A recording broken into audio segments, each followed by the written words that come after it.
नमस्कार, मैं वास्तु एक्सपर्ट नरेंद्र गर्ग आपका मेरे इस यूट्यूब चैनल में स्वागत करता हूं।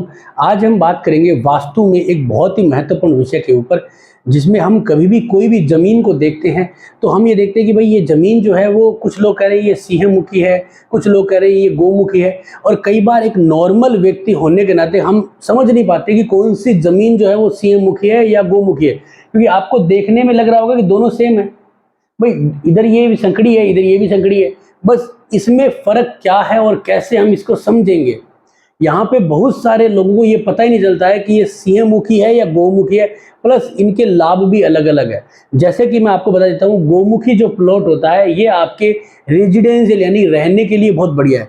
अगर आपके पास फ्लैट भी है और वो भी इस तरह से बना हुआ है जो गोमुखी आकार ले रहा है, तो आपको लाभ होगा रहने के लिए। अगर आपके पास कोई दुकान है, व्यापारिक स्थान है, कोई फैक्ट्री है, अगर वो सिंहमुखी है तो आपके लिए बहुत बढ़िया है, यानी कि व्यापारिक तौर पे आपको सिंहमुखी बहुत बढ़िया रिजल्ट देता है, यानी कि शेरमुखी। ठीक है, तो आप यहाँ पे ये नहीं है कि रह नहीं सकते, रह भी सकते हैं, ऐसा कोई बहुत बड़ा इश्यू नहीं आता है, रह भी सकते हैं। लेकिन अगर मान लीजिए आप रहते हो और आपको तकलीफ आती है तो इसका एक उपाय भी है, वो भी आप कर सकते हैं। जैसे कि घर में ही कोई छोटा मोटा कोई दुकान या काम कर लो, उससे आपको ये भी लाभ मिल जाएगा। तो अब इन दोनों के जो डिफरेंसेस हैं उनको समझते हैं। हमने देख लिया कि गोमुखी रहने के लिए बहुत बढ़िया है, सिंहमुखी जो है वो व्यापारिक स्थान के लिए बहुत बढ़िया है। अब दोनों सेम एक जैसे लग रहे हैं, अब इनमें फर्क क्या है? देखिए, हमेशा याद रखिएगा, सबसे पहले आपको दिशाओं का पता होना जरूरी है। जैसे मैं ये लिख देता हूँ, यहाँ पे उत्तर दिशा है, ठीक है ना, ये उत्तर हो गया, ये आपका ईस्ट हो गया, ये साउथ हो गया और ये वेस्ट हो गया। सेम इसी की तरह मैं यहाँ पे इसे उत्तर लिख देता हूँ, इसे आपका ईस्ट लिख देता हूँ, इसे साउथ और इसे आपका वेस्ट। तो अब हमने ये देखा दिशाओं के अनुकूल दोनों सेम है।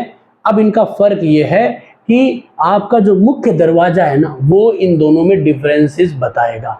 यानी कि ये गोमुखी शेरमुखी भी बन सकती है और ये जो शेरमुखी है ये गोमुखी भी बन सकती है। अब इनका जो डिफरेंस है वो आपका मुख्य दरवाजा बताएगा। यानी कि अगर आपका प्लॉट का मुख्य दरवाजा, यानी कि जैसे मैं ये मान रहा हूं और ये मैं कह रहा हूं कि भाई यहाँ पे दरवाजा अगर इस प्लॉट का इधर है, यानी कि इस प्लॉट का दरवाजा अगर इधर है, तो ये आपकी जो है वो गोमुखी बन जाएगी, यानी कि गाय की तरह, जिसमें आगे से तो मुंह छोटा है, पीछे से वो चौड़ाई लेती है, तो ये गोमुखी बन जाएगी।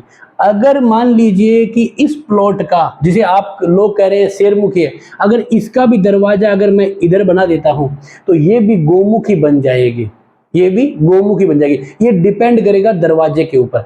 अगर मान लीजिए कि शेरमुखी कब बनती है, शेरमुखी जब बनेगी जब इसका दरवाजा जो है वो इधर जाएगा, यानी कि इधर।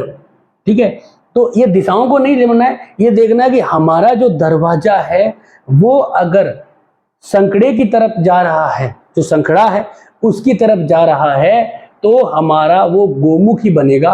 और अगर हमारा दरवाजा जो है वो चौड़े की तरफ जा रहा है तो वो शेरमुखी बनेगा। तो ये शेरमुखी प्लॉट हो गया, ये आपका शेरमुखी, ये व्यापारिक तौर पे लाभ देगा।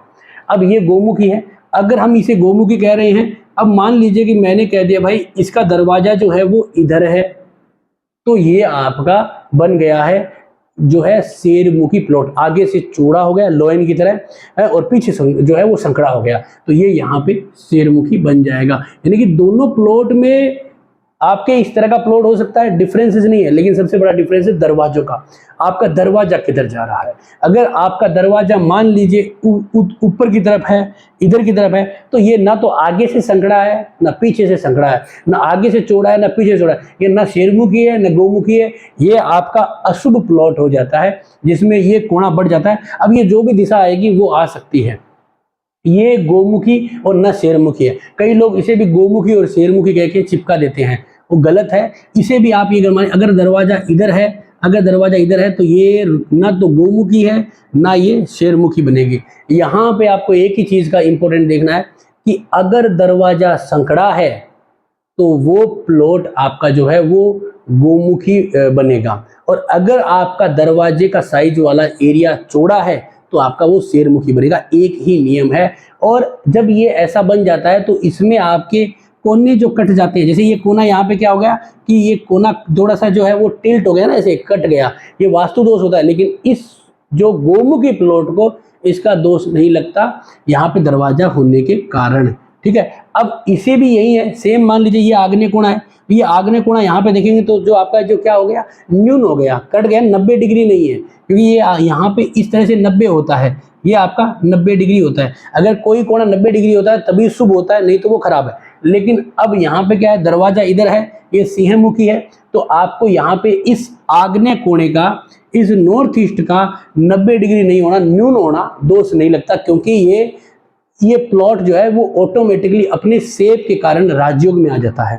तो इसी प्रकार हमें जो है इसको समझना है कि ये शेरमुखी और गोमुखी के डिफरेंसेस क्या है, ये लाभदायक होते हैं। बस आपको ध्यान रखना है कि कोई भी व्यक्ति अगर ये कहता है ये गोमुखी है, दरवाजा इधर है, तो आप ये समझ रही है वो नहीं है, वो आपको सिर्फ और सिर्फ उल्लू बना रहा है, बस, और कुछ नहीं है। तो इसलिए आपको सावधान रखनी है। तो आपको आज का ये वीडियो कैसा लगा जरूर बताएं, अच्छा लगा तो लाइक करें, शेयर करें, सब्सक्राइब करें। धन्यवाद दोस्तों।